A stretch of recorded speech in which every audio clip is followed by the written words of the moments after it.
Welcome to Through the Trauma podcast. My name is Amber Larkins, published photographer, storytelling expert, visual artist, entrepreneur, speaker, and coach. This podcast was born from one question: how do I get inspiring stories of triumph out to the people who need to hear them the most? Come with me, enter my world, where lives are getting changed, heroes are getting developed, and greatness is being achieved. Hello and welcome to Through the Trauma podcast. I am Amber Larkins, your host, and today I have with me Dr. David Bonanno. He is a psychologist and a PTSD survivor himself. He is the inventor of the de-adrenalizing, which is a revolutionary therapy that heals sufferers of all psychological traumas.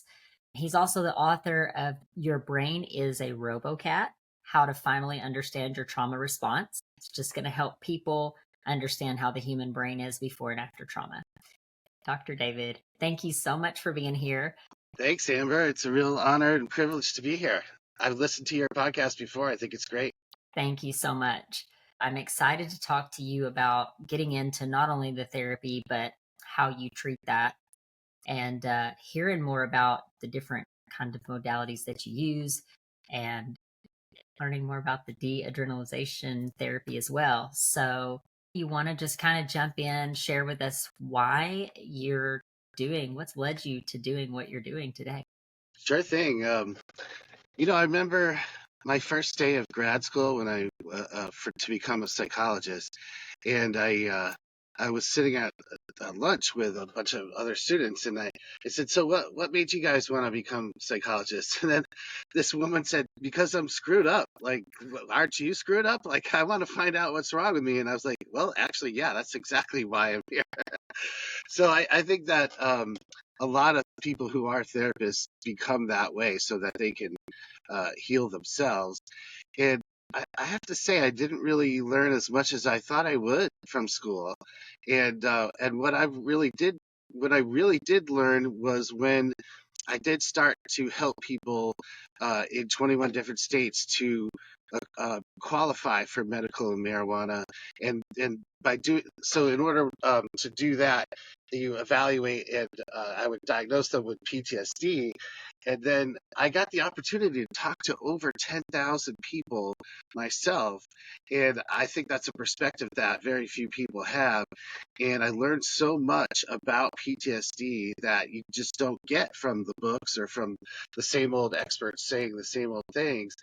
And one of the things that I learned was that I actually really did have PTSD. I mean, looking back, it's very obvious that I have it. But just like everybody else, I kind of thought, well, it's for combat veterans. And I certainly didn't want to be seen as comparing myself to them or taking anything away from them or anybody else. So, I mean, yeah, even though I was a psychologist, I just didn't even know that I had it myself.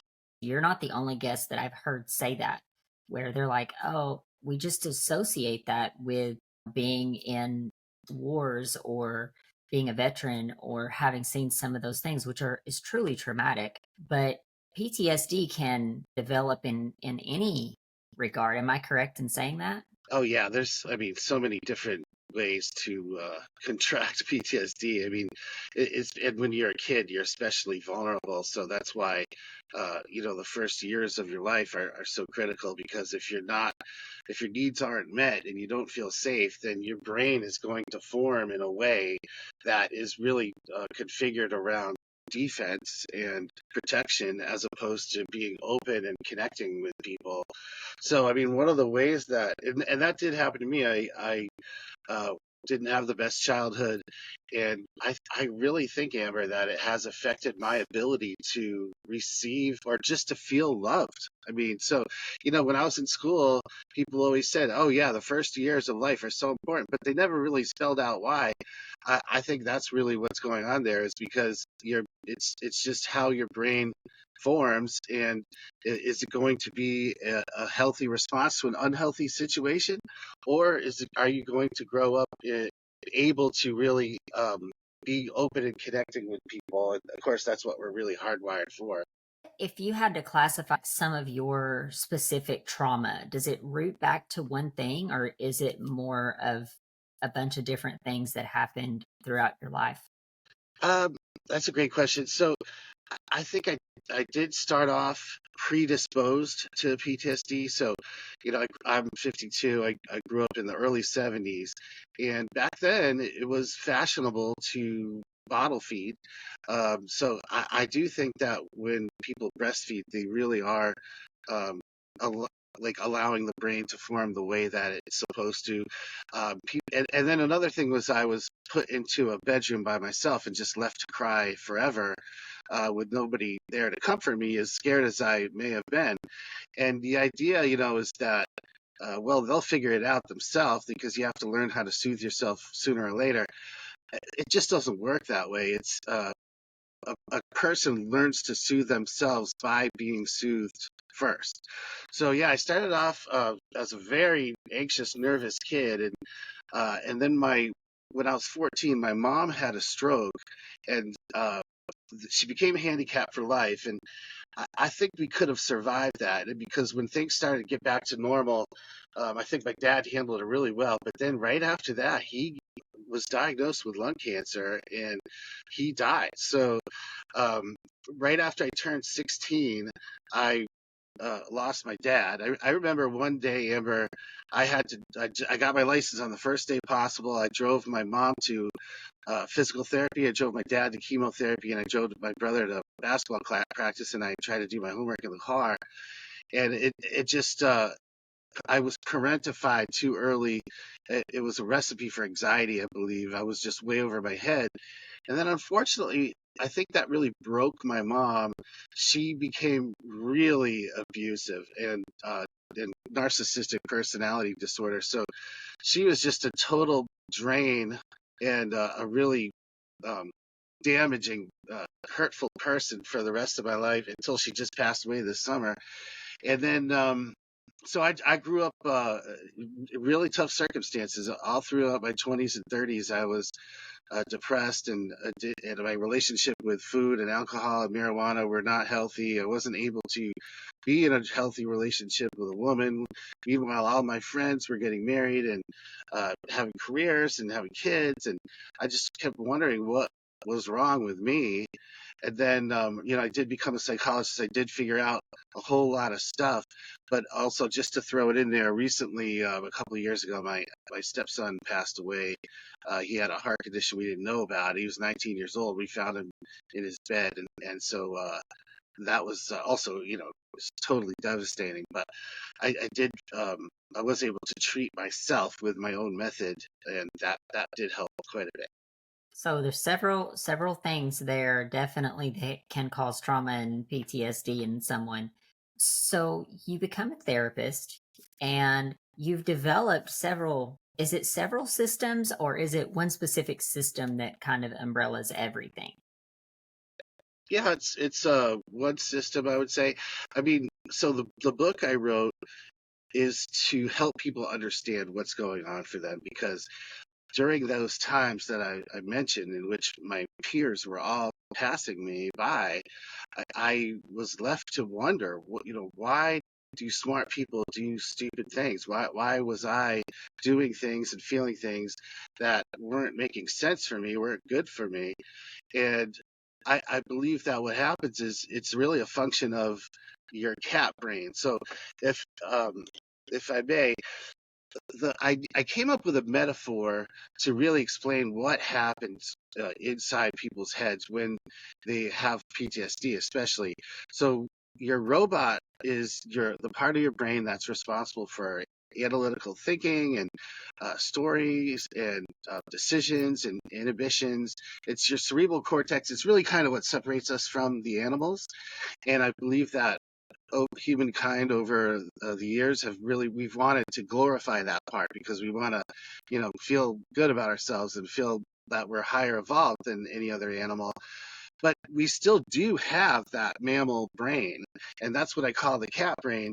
It's your instincts, it's your fight or flight system, it's your creativity, your wisdom, and your intuition. And the thing is, Amber, when you're triggered or threatened or stressed out, that's when your logical brain is actually supposed to be going offline. You're not supposed to be, like, if you encounter a bear in the woods, you're not supposed to be running through a high level list of pros and cons and options available to you. You're supposed to be acting or reacting right away, and that's what that brain is all about. So the reason I call it a cat is because we all know you can't get a cat to do what you want, and it really is a pain in the neck when it takes over.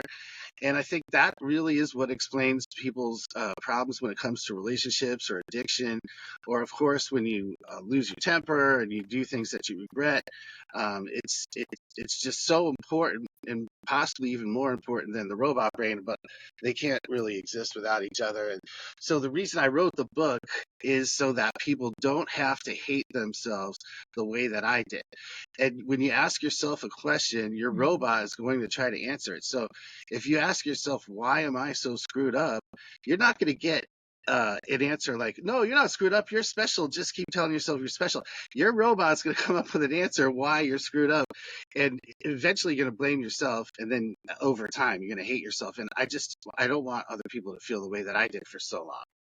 Yeah, and I Oh, think so that's so important. I'm so sorry. So you had asked me about my therapy system.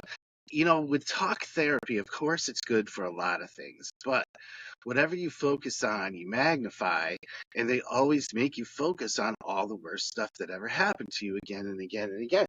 And the idea is that you're supposed to be releasing your pain as you talk about it. But I really beg to differ. I think that you're rehearsing your pain as you continually focus on it. And another thing is, cognitive behavioral therapy is, of course, great for some things, but when it comes to PTSD, it's the worst because your robot is offline. Your logical thinking is offline. So, I mean, I had this one therapist tell me, well, it doesn't make sense for you to be triggered by the past because you're in the present now. And then I said, well, yeah, no shit. What am I still doing here on your couch? I mean, this is, that doesn't help me. And I think a lot of times when people are suffering and they look for help, the help does not help.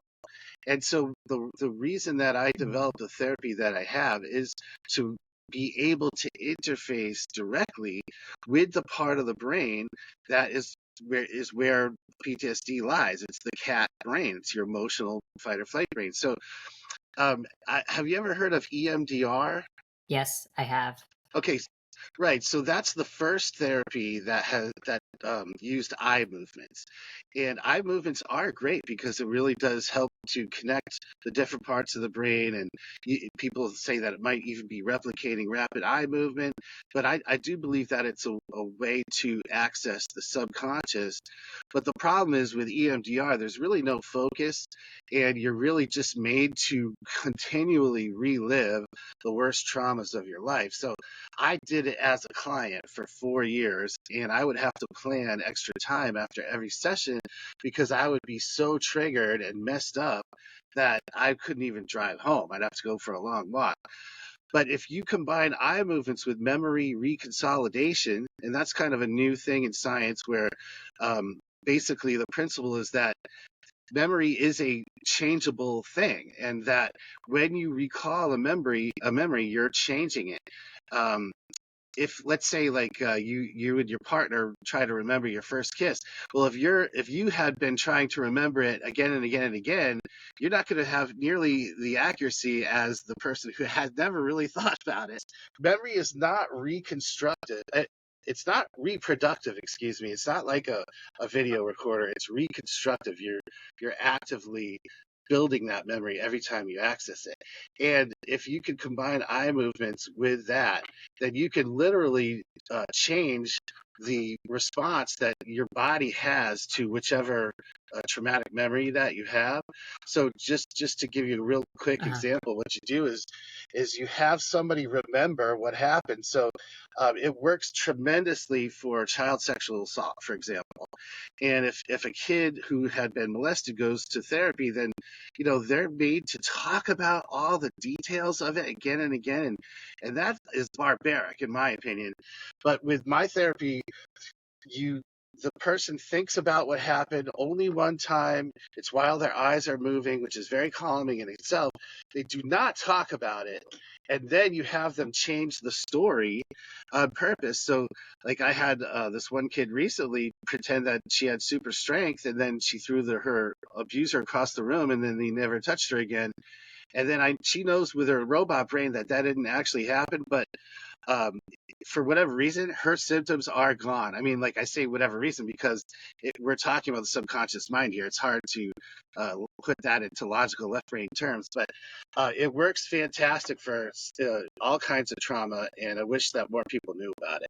You've taken some things from EMDR and you've kind of tweaked them to your specific therapy and the way that you do things. Absolutely. Tell us a little bit about the treatment that you use is medical marijuana.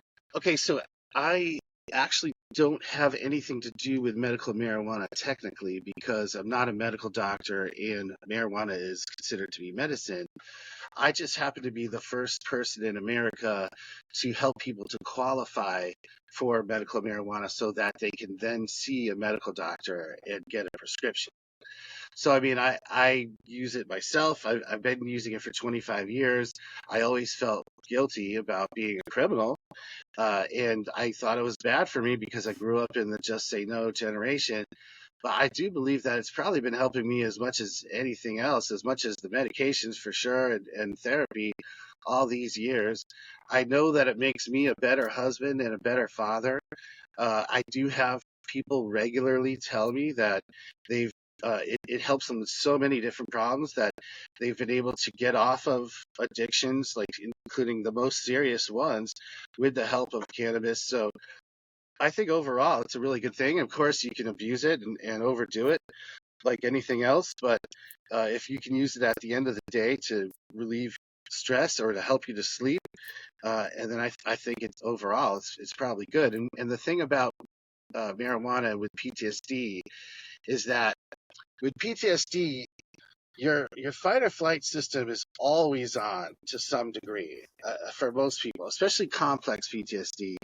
You never really slow down. That's what really makes it hard to slow down your thoughts or to relax or to sleep. And the medications just don't do a good job of helping you to dial down your nervous system. They have so many bad sides. And I used to ask people, Amber, do the meds actually help your PTSD? And you would think that a certain percentage of people would say yes, but I've asked maybe 1,000 people, and 0.0% have ever said that that pharmaceuticals have helped their PTSD. So I think it's just a really good way to dial down your nervous system and to help you to just be present in your life. I mean, when somebody tells a person with PTSD, you should really calm down. You should really just slow down. That really feels terrible to us with PTSD because we want to slow down, but we don't know how to, and then we end up blaming ourselves. If you tell somebody who's full of adrenaline that they should slow down, that's like telling somebody who's full of alcohol that they should just be sober. Just be sober. Just do it. Just do what I do. And it doesn't work that way. So, I mean, yeah, I am a proponent of medical marijuana. I don't tell my clients to do it because it's out of the scope of my practice. I'm not a medical doctor, but I have helped over 10,000 people personally, and people who've worked for me have helped another 7,000 across 21 different states, and I'm very proud of that. The drug companies want you to think that you have a chemical imbalance in the case of depression or anxiety or just about anything else, and all you got to do is balance your chemicals with their chemicals. But I don't see it that way. And I'll tell you that from my anecdotal experience, they don't really help for PTSD. Um, I've talked to over 10,000 people myself, and I did for a while ask them, do the pharmaceuticals help your PTSD? So I've asked maybe over 1,000 people, and you would think that a certain amount would say yes, but it was 0.0%. And so that's really too bad. I mean, if you're a doctor, I'm sure most doctors are good people and they want to help. And when you have a hammer in your hand, everything looks like a nail. In this country, we have 5% of the world's population, but I believe we take about 85% of the psych meds available in the world. And, unfortunately, we're just not doing that much better than countries that don't have wild prescription rates. So I'm not a huge fan of pharmaceuticals myself. I've tried personally 17 different psych meds, and they haven't helped me in terms of my PTSD. I mean, I take one now that kind of slows my mind down a little bit. As a matter of fact, this is a little bit of a funny story. My wife always said that I have PTSD. She said I have OCD because I think so much. I dwell on things. And I said, I don't want to have OCD. I already have ADD and PTSD. I don't want to have another D. And so she ended up looking up online which strain of cannabis is particularly good for OCD, and it's called Buddha's Sister. And I was like, oh man, that's my favorite one that I ever tried because it really helps me to just be carefree and not be so perseverating on things. So I kind of had to admit that, all right, sure, I got some OCD going on there.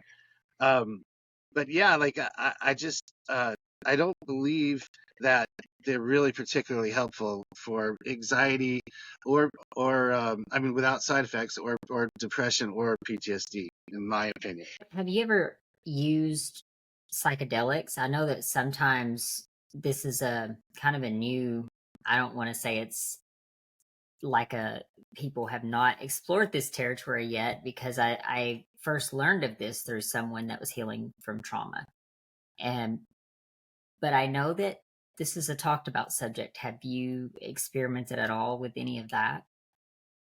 I have actually only one time, and I would like to do it again, to be honest.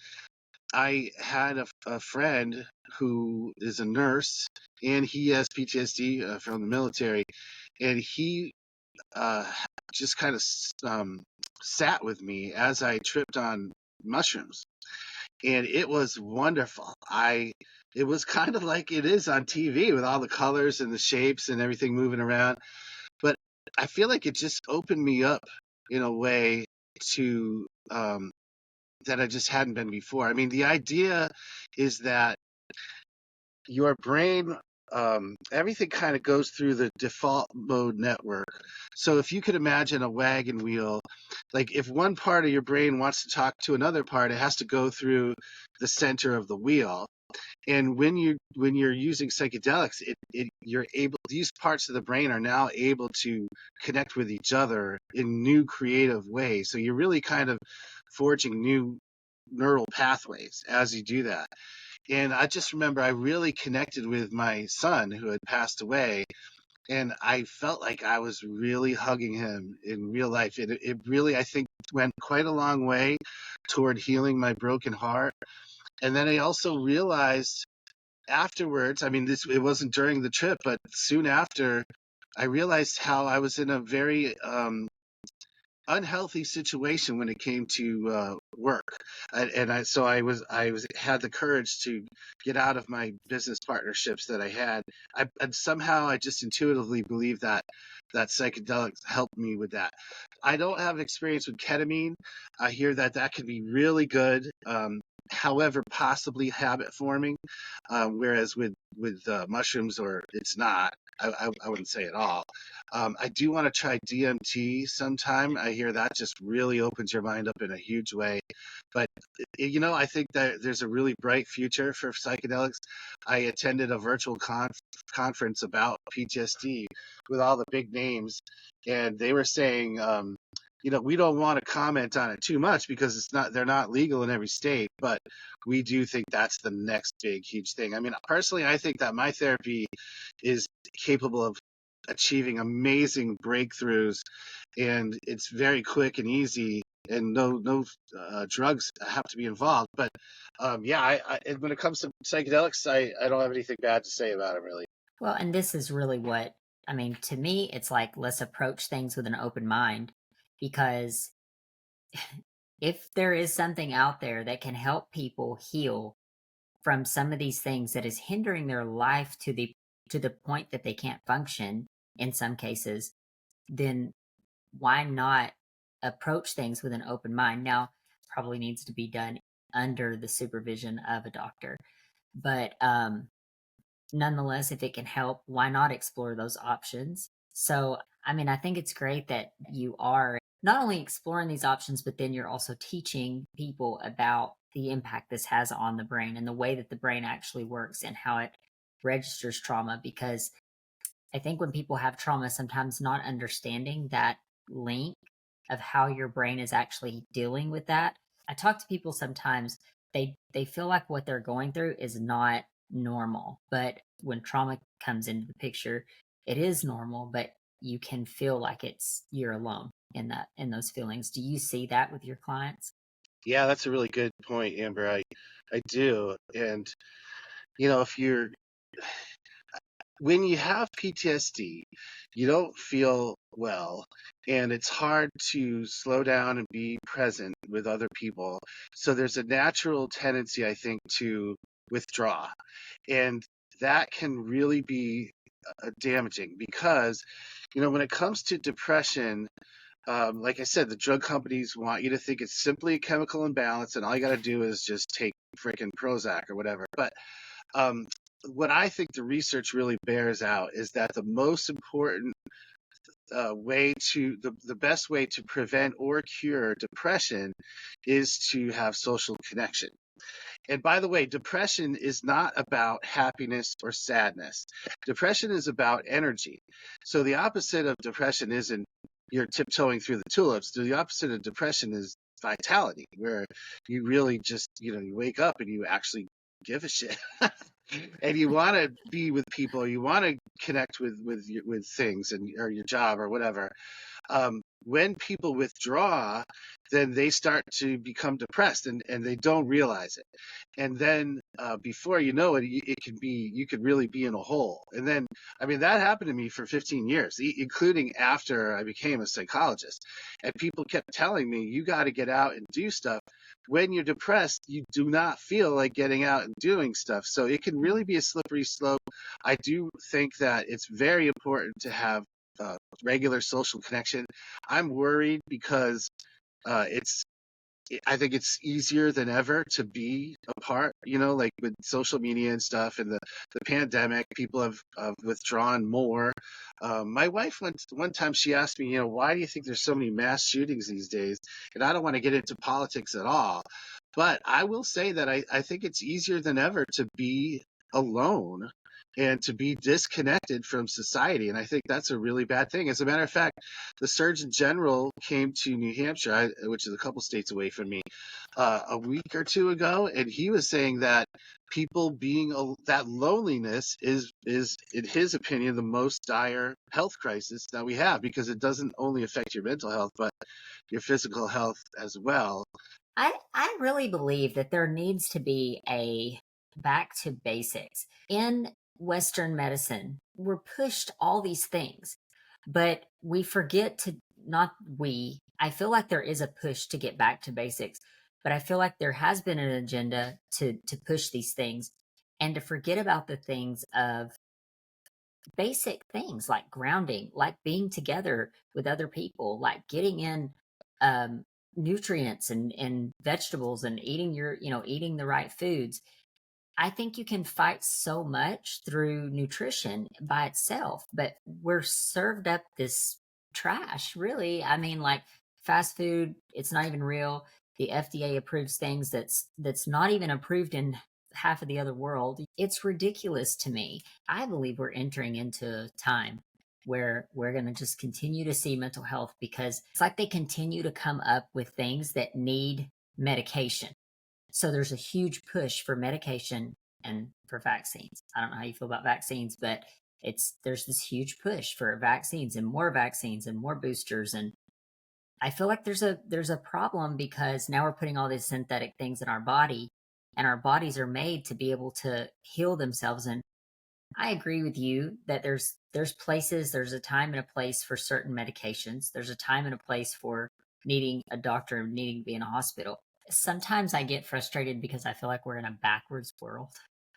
And it's like a lot of the things we're doing is actually backpedaling us or hindering us as opposed to helping us.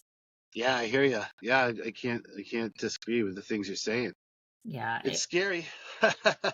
I try not to think about it too much. I think that if we could focus on the things that move us back to the basics, like human relationship, um, you know, getting in healthy connections and things, I think that is so important. So tell me a little bit about your book. If you were to give this book to someone, who would be your ideal audience for this book? Great question. People who are really frustrated because they just don't understand what's happening for them.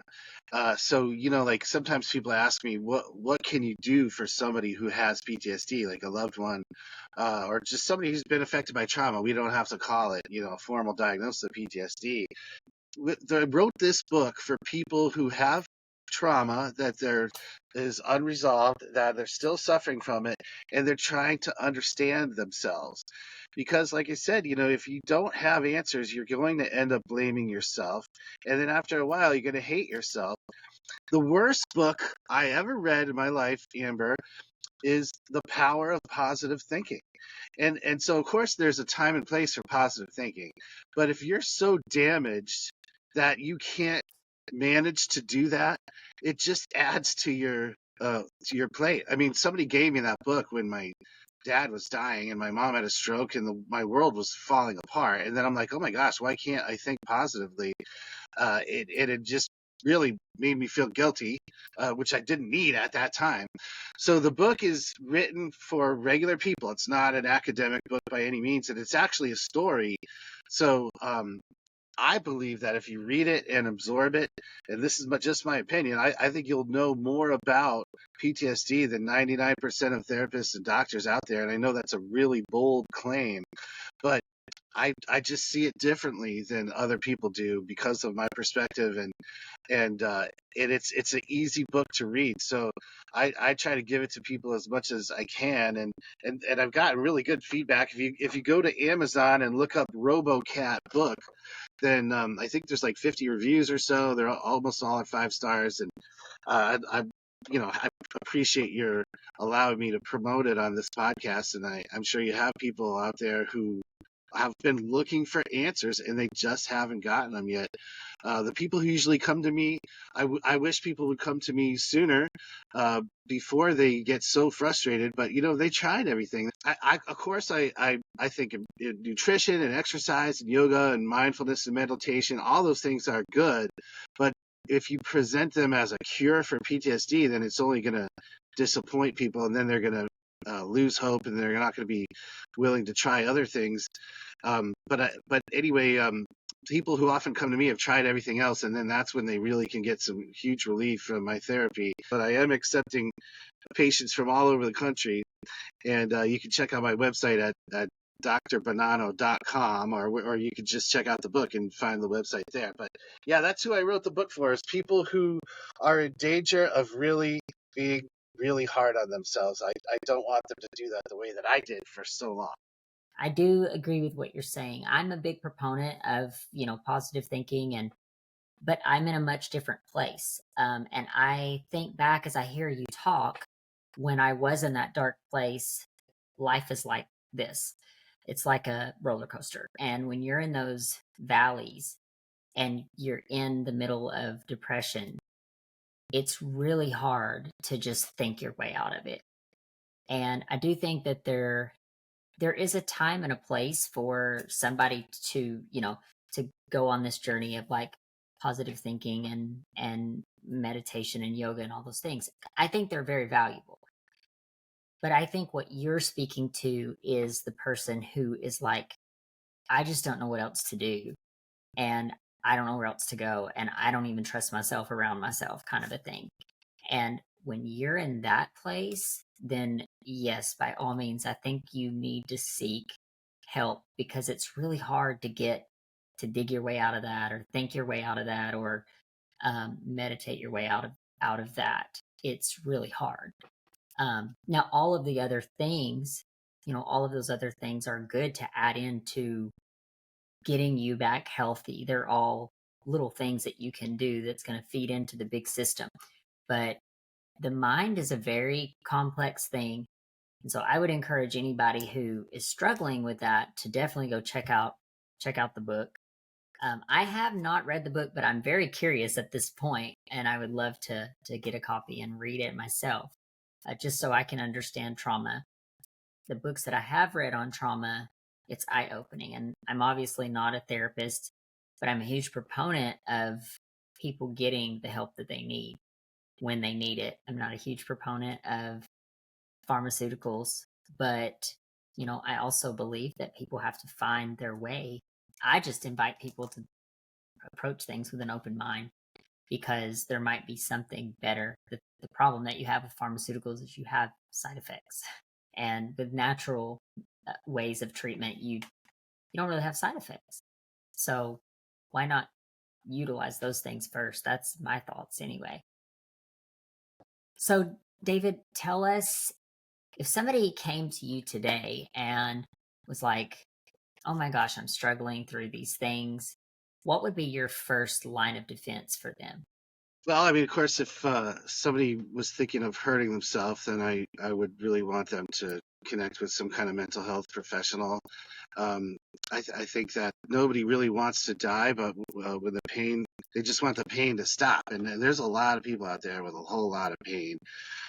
So, if you could get in touch with somebody like that, please do so.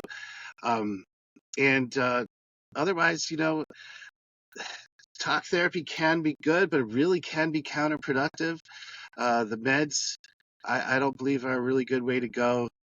I can't help but recommend my therapy, de-adrenalizing. It's just really quite painless compared to other treatment methods, and it really can have miraculous effects. I mean, if it's a single event trauma, then you could get better permanently in as little as one session. If it's complex PTSD, which means that it's from things that happen over time, for example, abuse, then it takes more sessions, but not nearly as many as talk therapy. I mean, there's a lot of people who I try to tell them about what I do, they just don't get it. So then they resort back to what they know. And I talked to this one guy who was for 20 minutes. He didn't realize I don't take insurance, and then he said, "Oh, well, I'm just going to go see my therapist." And I mean, that guy could spend the next 7 years talking about his problems and not get better. You're going to get much, much better for your PTSD if you were to see somebody like me. So if you could check out my book, and just knowing what's going on for you can be so valuable. And then you'll get a chance to really read about my therapy as well and see if it sounds good to you. That is awesome to know, and I hope that people can connect with you and get the help that they need, and at least be sent on the right path. See if they align with you, and if so, then work with you, and if not, then find the path that works for them. But with all that being said, do you have any closing remarks or final things you'd like to leave our audience with? Well, I just encourage people to not give up and to not be so hard on yourself. You're not as crazy as you think you are. And in our society, we have such high expectations of ourselves, and social media makes it really more difficult because you see all these people who are living their best life, and they're probably more screwed up than you are. And so, yeah, if you could try to be easy on yourself, I know it doesn't often seem like that's the thing to do. It really can go a long way. And then try to educate yourself, because there's so much to know out there. So thanks so much for having me on the show. Thank you so much for being here today. All right. Thank you, Amber.